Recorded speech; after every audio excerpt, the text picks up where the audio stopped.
ప్రపంచంలో ఎన్నో దేశాలు వాస్తుని నమ్మవు. వాళ్ళు మనకంటే అన్ని విషయాల్లో ముందున్నారు. ఎందుకని? మన దేశంలోనే వాస్తు కోసం రకరకాల పురాణ కథలు ఉన్నాయి. ఎందుకు ఎన్నున్నాయి?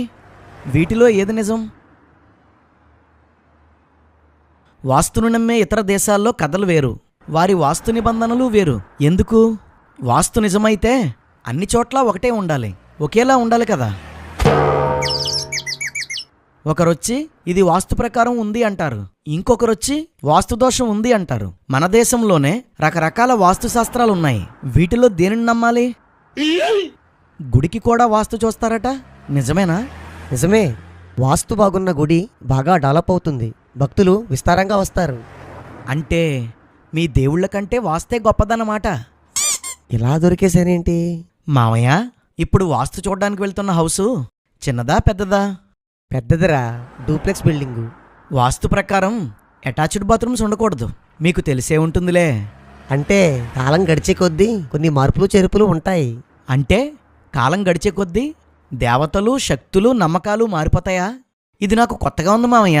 ఎందుకంటే 2000 సంవత్సరాల నుండి బైబిల్లో ఏ మార్పులు లేవు, మా నమ్మకాల్లో ఏ మార్పులు లేవు. రేయ్, మీ పాస్టర్లే కొందరు వాస్తు నమ్ముతారా, నమ్మకం కోసం చెప్తున్నాడు. మామయ్య, తెలియని వారెవరో చిన్న నోట్స్ తీసుకుని 500 నోట్స్ ఇస్తే చెక్ చేసుకుంటావా? అవును. ఎందుకు? నకిలీ ఉంటాయి కాబట్టి. క్రిస్టియానిటీలో కూడా అంతే. నకిలీ పాస్టర్లు, నకిలీ విశ్వాసులు వాస్తును నమ్ముతారు. వాళ్ళు క్రైస్తవులు కాదు, డూప్లికేట్స్. ఆహా. మామయ్య, కరెక్ట్ వాస్తు ప్రకారం చూస్తే ప్రెజెంట్ ఉన్న బిల్డింగ్స్ అన్నీ ఎంతో కొంత వాస్తుకు వ్యతిరేకంగానే ఉంటాయంట కదా, నిజమేనా? నిజమే. ఇన్ని వాస్తు శాస్త్రాల్లో కరెక్ట్ వాస్తు శాస్త్రం అంటే ఏది మామయ్య? రాహుకాలంలో బయలుదేరినట్టున్నాను. వాస్తు అంటే సైన్స్. గాలి ఫ్లో అవ్వడానికి, డ్రైనేజ్ సిస్టమ్ బాగుండడానికి, పక్కింటి వారికి ఏ ప్రాబ్లం రాకుండా ఉండడానికి ఇది ఒక సిస్టమ్. అయితే అలాగే చెప్పు. పాజిటివ్ ఎనర్జీ, నెగిటివ్ ఎనర్జీ అని చెప్పకు. నైరుతిలో గొయ్యి ఉంటే ఎవరో చనిపోతారని చెప్పకు. ఈశాన్యంలో పొయ్యి ఉంటే భార్యాభర్తలు విడిపోతారని చెప్పకు. వెంటిలేషన్ బాగోదని చెప్పు. పక్కవాళ్లతో ప్రాబ్లం ఉండదని చెప్పు. ఎందుకు లేనిపోని భయాలు పుట్టిస్తున్నారు?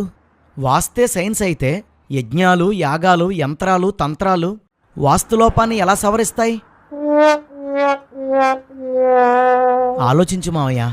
మనం చదువుకున్నాం, సైన్స్ డెవలప్ అయింది, అనేక సత్యాలు బయటికి వచ్చాయి. నీ నమ్మకాలని వాస్తవాలతో పోల్చుకో.